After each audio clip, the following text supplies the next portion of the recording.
ഹൗസിൽ പ്രധാനമന്ത്രി നരേന്ദ്രമോദിയുമായിട്ടുള്ള വാർഷിക ഇന്ത്യ റഷ്യ ഉച്ചകോടി നടക്കുന്നത്. ഇന്നലെ വൈകിട്ടാണ് പുതിൻ ഡൽഹിയിലെത്തിയത്.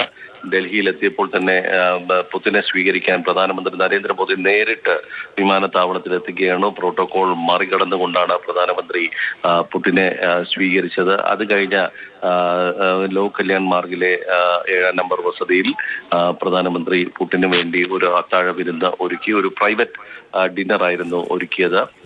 അതിനുശേഷമാണ് ഇന്ന് രാവിലെയാണ് രാഷ്ട്രപതി ഭവനിൽ ഔദ്യോഗിക സ്വീകരണം ഉണ്ടായത്. രാഷ്ട്രപതി ദ്രൗപദി മുർമു, പ്രധാനമന്ത്രി നരേന്ദ്രമോദി, മറ്റു മന്ത്രിമാർ എല്ലാവരും തന്നെ അദ്ദേഹത്തെ സ്വീകരിക്കാനുണ്ടായിരുന്നു. അതിനുശേഷമാണ് ഇപ്പോൾ പുതിൻ രാജ്ഘട്ടിലെത്തുകയും രാഷ്ട്രപിതാവിന് ആദരാഞ്ജലികൾ അർപ്പിച്ച് ഇപ്പോൾ മടങ്ങുകയും ചെയ്തിരിക്കുന്നത്. അല്പസമയത്തിനകം ഹൈദരാബാദ് ഹൗസിൽ ഔദ്യോഗിക ഉഭയകക്ഷി ചർച്ചകൾ ആരംഭിക്കും. പ്രതിരോധ രംഗമാണ് ഇപ്പോൾ എല്ലാവരും ശ്രദ്ധയോടെ നോക്കുന്നത്.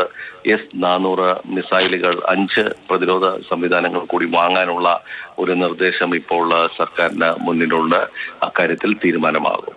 ശരി. പി ബസ് എന്നാണ് വിവരങ്ങൾ നൽകിയത്. വളരെ നിർണായകമായ കൂടിക്കാഴ്ചകളിലേക്കാണ് ഇരു രാഷ്ട്ര നേതാക്കളും കടന്നു പോകുന്നത്. ഇന്ത്യയുടെ പ്രതിരോധ സംവിധാനം കൂടുതൽ മെച്ചപ്പെട്ടതാക്കാൻ, അതിനെ കൂടുതൽ പ്രതിരോധ സംവിധാനങ്ങൾ വാങ്ങാൻ, ഒപ്പം ഇരു രാജ്യങ്ങളും ചേർന്നുള്ള ഇത്തരം സംവിധാനങ്ങൾ വികസിപ്പിക്കുന്ന അടക്കമുള്ള കാര്യങ്ങളിൽ ധാരണയാകും. ഇന്നലെയാണ് വ്ളാഡിമിർ പുടിൻ ഇന്ത്യയിലെത്തിയത്.